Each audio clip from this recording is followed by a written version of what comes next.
guys, I'm Mihir Joshi. I am back at Adagio for another episode of MJ on Record.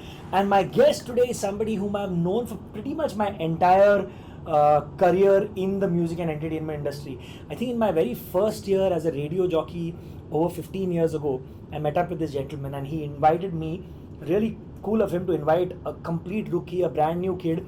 I must have been on radio for about 6 months at that point in time, and he had a fantastic group of music listeners. And you know, back then it was super exciting because these were the guys who pretty much ran the music business, who wrote about the music business, some musicians as well, and they used to meet together and listen to some music. And I discovered so much music. I landed up taking ideas from those listening sessions for my radio shows back then, and he's been a friend ever since. Today, as you can see, we're going to be talking about a Rolling Stones album, and this gentleman has actually met with the Rolling Stones, so there's a lot to talk about. His experiences, a lot about the album, and a lot about the Rolling Stones. So welcome on MJ on Record, my dear friend Narendra Kusnur. Good to have you on the show, Narendra. Hi, good to have you. No, so you know what? There's, like I just said in my introduction, I think we've known each other for almost 14 to 15 years now. Yeah, 2005 is when we first met, and you had a fantastic listening group, which still kind of makes you've been active for, I think, even before we. Yeah, 2002 was. 2002 is when you began, Yeah. and like I was telling everybody, you know, this was people from Sony Music, people from EMI, people from Universal, musicians. Nandu Bende used to come. Luke Kenny has come there a few times. A couple of my guests who've been on the show, Atul, Parag, they've all been a part of this iconic listening session listening session group that has been there in Mumbai. And we used to basically take an artist or an idea or a concept and play music for a whole bunch of hours, and then we food and a whole bunch of other things as well. But today it's all about the music. Today we're going to be talking about the Rolling Stones. So let's dive straight into it. Firstly, before we even talk about Exile on Main St, which is our album in focus today, when did you first become a Rolling Stones fan? I mean, I can evidently see that you are a fan. Yes, I am a fan. Yeah. And as the show progresses, I'll become a bigger fan. All right. And I'll tell you how. Brilliant. So yeah, it's good to be here on the show MJ on Record, to be interviewed by MJ and talking about MJ, which is Mick Jagger. Ah, yeah. So now we have a third MJ in the Third picture MJ. besides Michael Jackson. How did I not think of that? Because literally last episode we had Atul and we did Michael Jackson's Bad. So that was an MJ on MJ on Record. Now we got another MJ on MJ on Record. Yeah. That's cool. So that's yeah, good. you were telling me So how. I mean, Rolling Stones was in my college days, which was in Delhi in '84. Atul Churamani and I, we passed out in the same year from different colleges, but we knew each other slightly vaguely at that point of time. And then we worked together in Sun Magazine for about 6 months till I was there. He continued. But those days, the main music that we listened to in rock were basically The Doors, Eric Clapton, Pink Floyd, Jethro Tull. I was a big fan. Not everybody had got into Tull, but I was a big fan of Tull. Beatles, of course, and Santana, and a few others. Traffic was very big. Stones and Led Zeppelin and all, they were known for a few numbers. Like in the case of Stones, it was obviously Satisfaction and Jumping Jack Flash. Correct. So these were the songs that people knew, but besides that, they didn't know their body of work and whatever. And I'm talking about '84. So they had released some 16, 17, 18 albums by that point of time. Correct. So, but we just knew these 2 or 3 songs, and we used to get happy when somebody played it and all that. Likewise with Led Zeppelin, it was mainly Stairway to Heaven, not Black Dog and all that. Correct. So it took a while to get into the Stones, and there were all these people who always made comparisons between the Beatles and the Stones. And most of us grew up on the Beatles, like our kind of upbringing has been on the Beatles. So because of what people told us, we sort of felt that, okay, Stones, maybe it's a big band, whatever, and all that, but it's not something that we will say. But over the years, I realized that Stones is an acquired taste. It's sort of, they use a lot of blues in their music. Their influences are all the Muddy Waters and the B.B. Kings. And, in fact, the name Rolling Stones itself is from a Muddy Waters album. I mean, song. So So that is one aspect. They use a lot of Black American music Correct. in their this thing, and plus they have the typical British thing. There's a lot of showmanship. Of course. You know, I mean, Mick Jagger is even known today, for- I think today. Mick Jagger is Yeah. one of the finest At frontmen. 175 years old or something. Exactly. And Keith is about 250. Keith is about 250. Yeah. And he's a medical marvel. How Yeah. he's alive, Yeah. how he functions, how he's able to play the guitar on stage is just like a miracle of modern technology, or just call it a miracle in general. But yeah, I mean, so like you said, they were an acquired taste for sure. And not just one, they were one of many bands, I'd say, who were influenced by Black American music, blues music.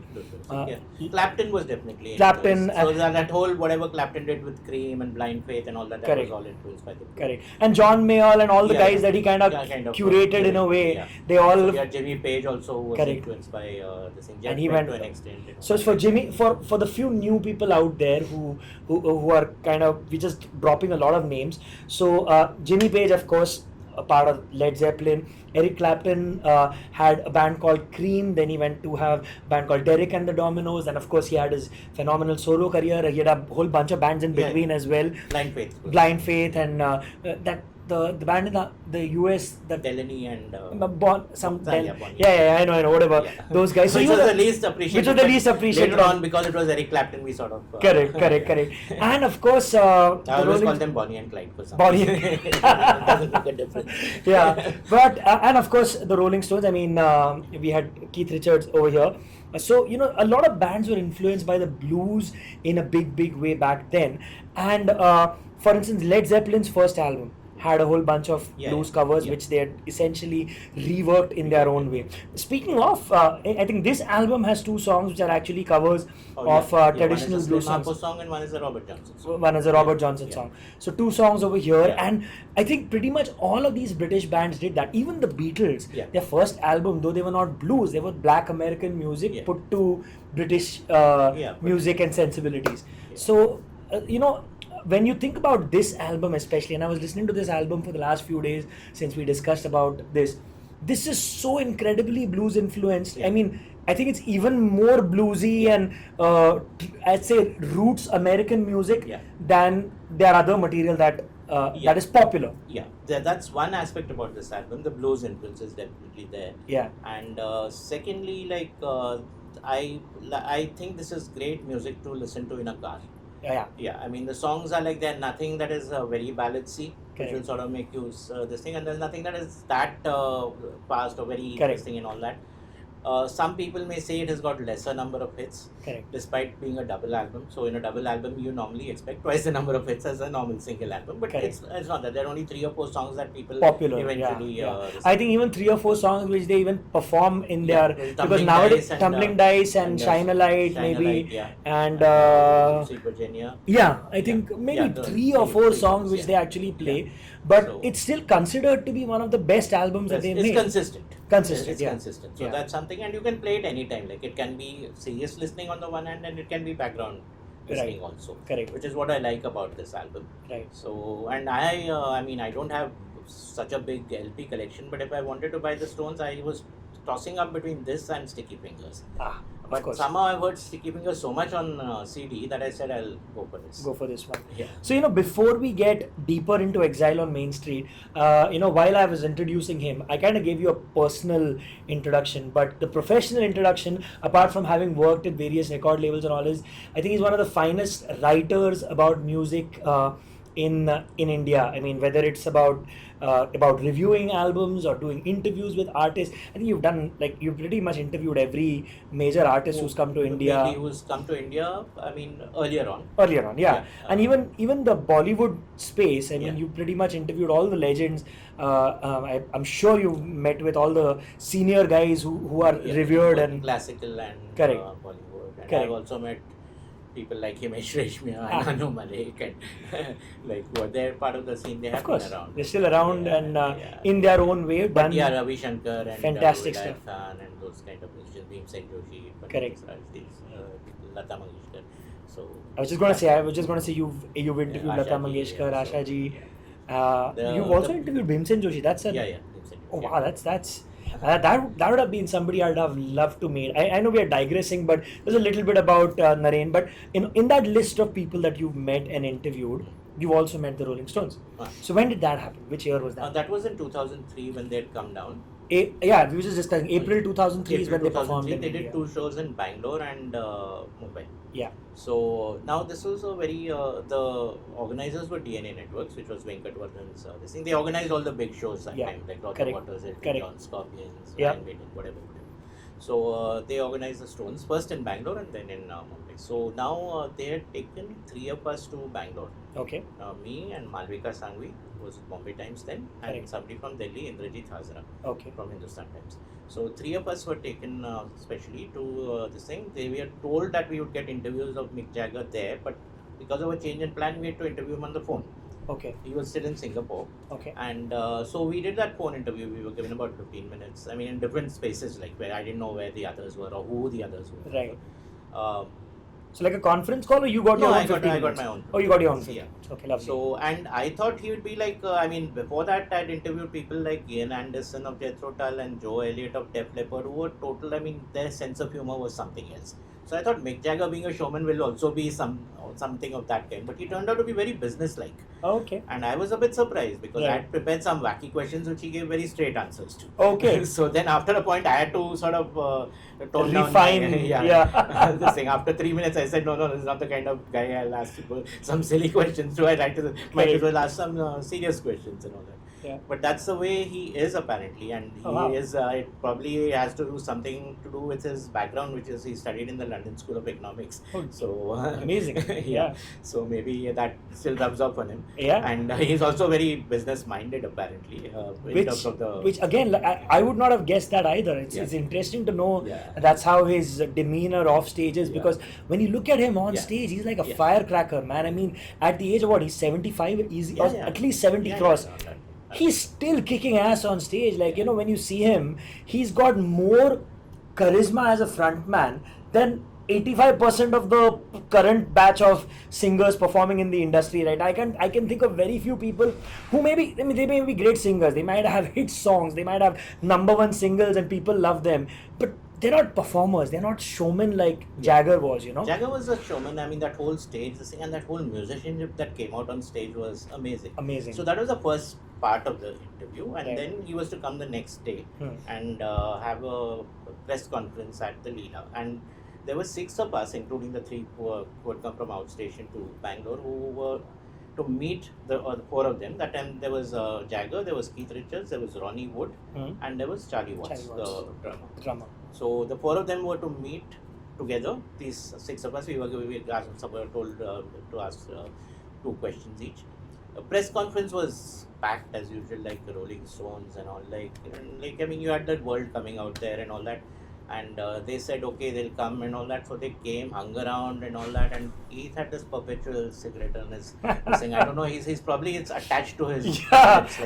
One gets over, the second one gets lit. No, he doesn't even do that. It's like it just appears, magically appears on his mouth. Yeah. So he was always there and like this thing looking around like that and all that. Jagger came and all that. These days, basically, half these rock musicians, they don't take press interviews too seriously. Like, they just come to they'll get their pictures, they'll make some comments here and there and let the journalist do whatever he wants. Right. That's this thing. So that was their whole this thing. So they spoke for about 5-7 minutes and all that, and like there was no link to any question that anybody asked and all that. It just went on, and suddenly when they told the photographers to shoot, the people picked up their cameras and nothing. Jagger was already away. Oh, shucks. Was already away. So you had Ronnie Wood and Charlie Watts sitting there, and these guys taking the photos. Then what photos would they get without the 2 main people? So then, like, some of them picked up some issues. This thing. Then finally, I don't know. They said they were told that they'll get another photo shoot opportunity later. Just one comment, but I don't know whether that happened. We went to that other room, right, and. They're like, now we had 2 minutes, and now I have each of the many times I've dealt with these managers.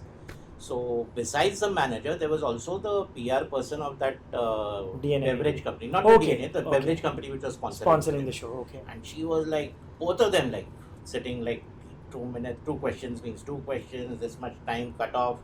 that the only people they could tell to stop were these 4 guys. But otherwise, like even halfway through anybody's question, they were trying to give that. But somehow we asked them something and all that, and then we got something which was their autographs. Now this is the second magic book. Let's have a look. The second magic book. The first one was my T-shirt. Right. And the second is the autograph book. Now this is an encyclopedia where man. I get autographs of all these rock stars. So you have Ian Anderson's autograph out here. Right.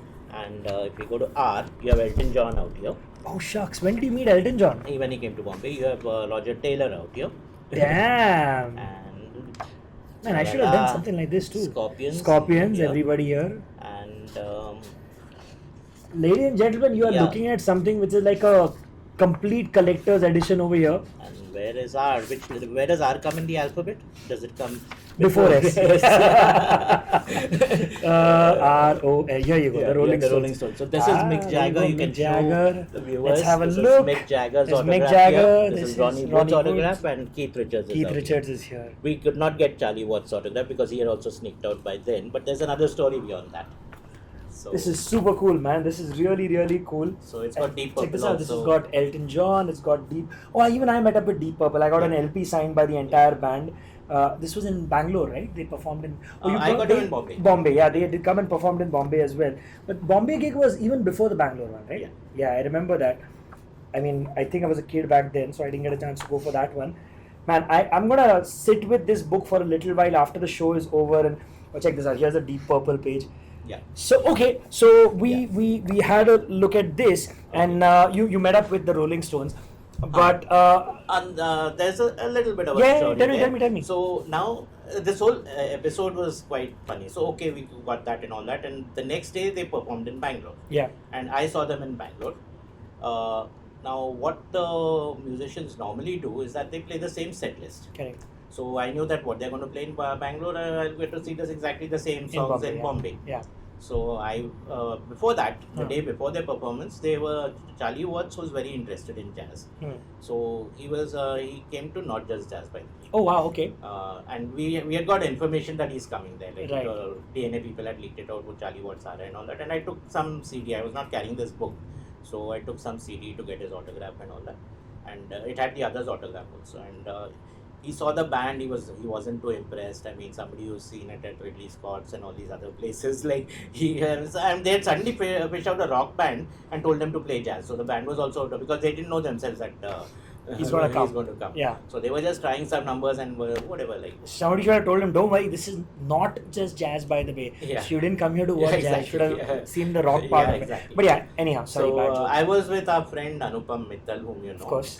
And like Anupam was trying to meet him, and Charlie was like little stiff, like and Anupam was later like rude and all that. I said, no, yeah, these are the way these guys are. Yeah, so we are intruding on their. This thing is not supposed to be some kind of gathering. Public thing, yeah. This things and all that. Then I suddenly took out my CD for an autograph, and he glared at it. Mick Jagger's autograph also on that, which I got the previous day. Where did you get this from? I said Bangalore. And then he signed. So anyway, at the show.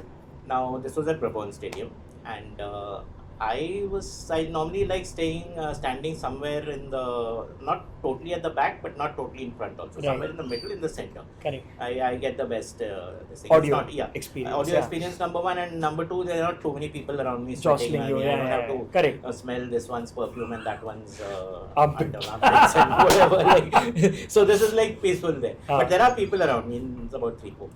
And then suddenly I got into some mood, like even before they performed song number 4, I announced which song it was.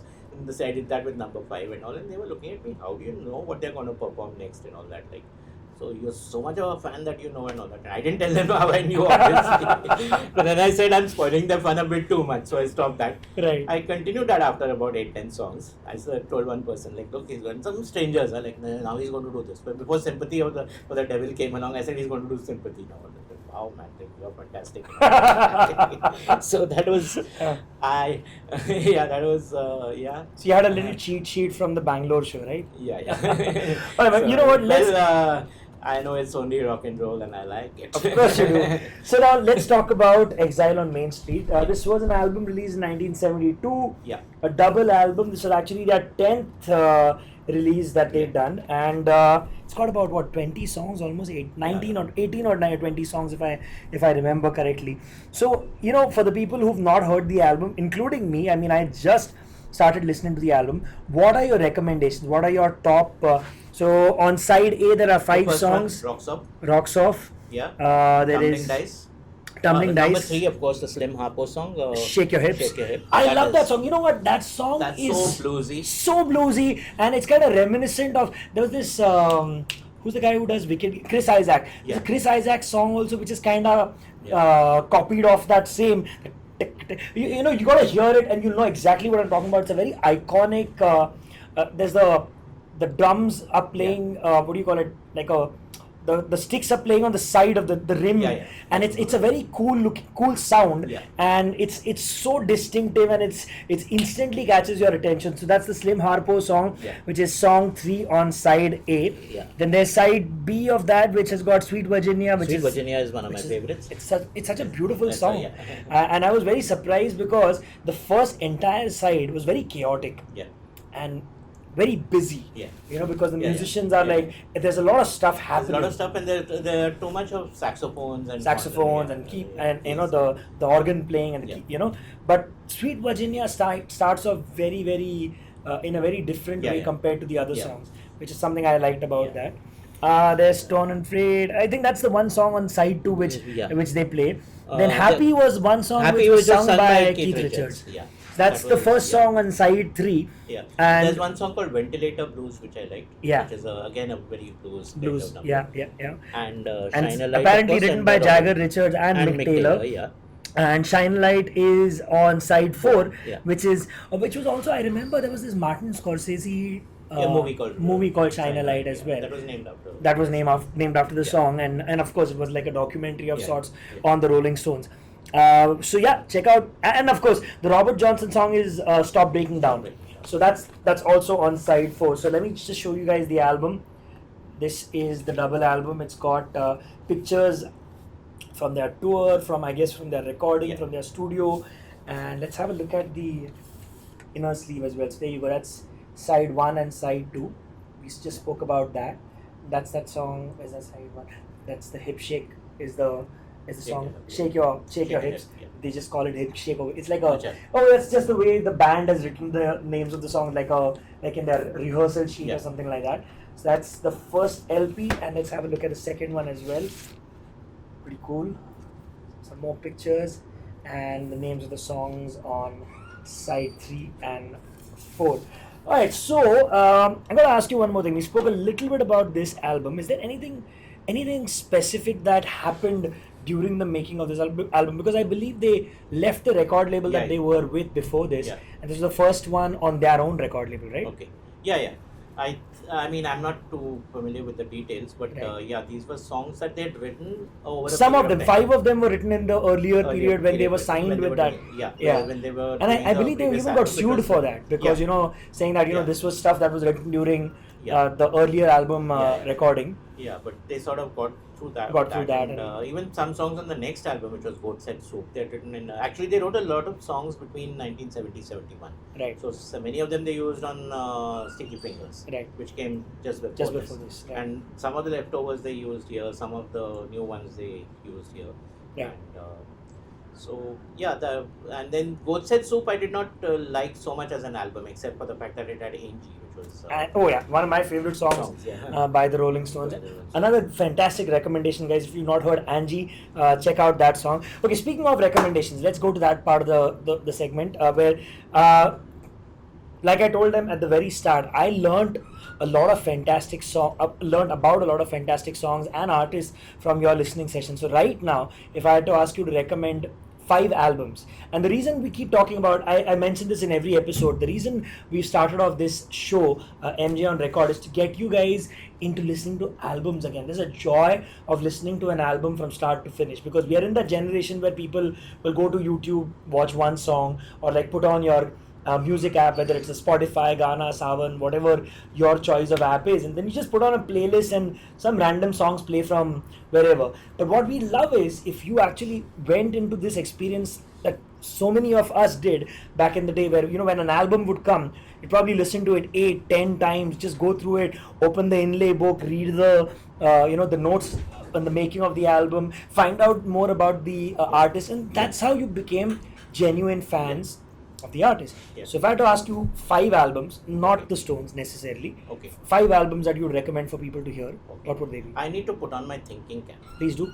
Yes, I've got it here right now. It's got a thinking cap on. But you know what? Listen, check out the first 4 episodes that I have done. We had some fantastic episodes. The last one was with Atul Churamani, and there you go. His Rolling Stones thinking so cap now I'm like is on. doing a free advertisement for the Rolling Stones. The t-shirt is Rolling Stones.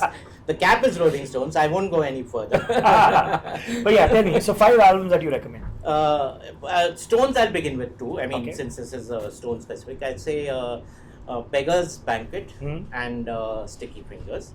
For sure. So of course I love this also. Right. But for somebody who's just getting into the Stones, these are 2, and there's also Some Girls which came later on.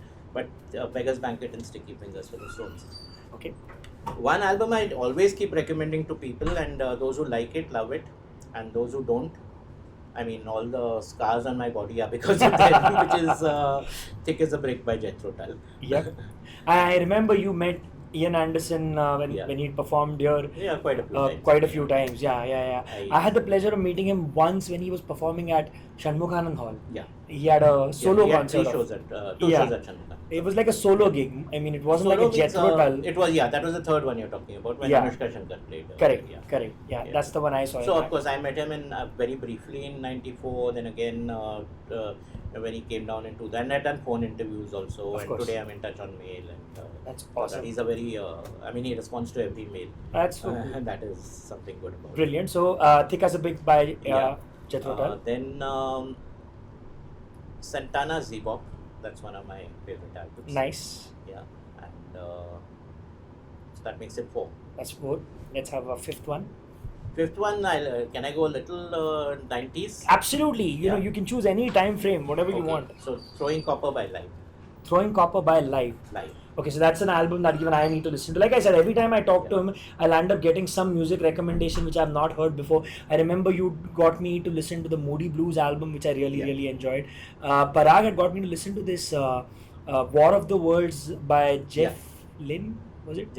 Jeff Lynne. Yeah. That was, so some really interesting albums that I've had the opportunity of discovering because of some of the guests who've been on my show already. So with that, we're coming to the end of this episode. I'd love for you guys to tell me what you thought about what we spoke about. Listen to this album, give me your feedback on what you thought about the songs on this album. But more importantly, tell me what albums you'd like me to feature in upcoming episodes, and I'll try to get, like I said, awesome guests who can come and talk about that album on the show. But right now, Naren, thank you so much for being with me. Yes, MJ on record talking of MJ. That's true. And great talking about Rolling Stones. Yeah. I know we were also contemplating talking about the Doors. You're a big Doors fan as well. Yeah. So that could be another recommendation for you. The debut album of the Doors is a fantastic album. Or so Morrison Hotel. Or Morrison Hotel. So 2 great albums by the Doors as well that you can listen to. So some of the names that I mentioned, I'll put them down in the info section. Search them, whatever music platform you choose to listen to them on, listen to them, but listen to them back to back. And tell me what you think about the experience of listening to an album back to back. And that's pretty much all the time I have for now. This is Narendra Kusnur. My name is Mihir Joshi. And we're saying bye-bye.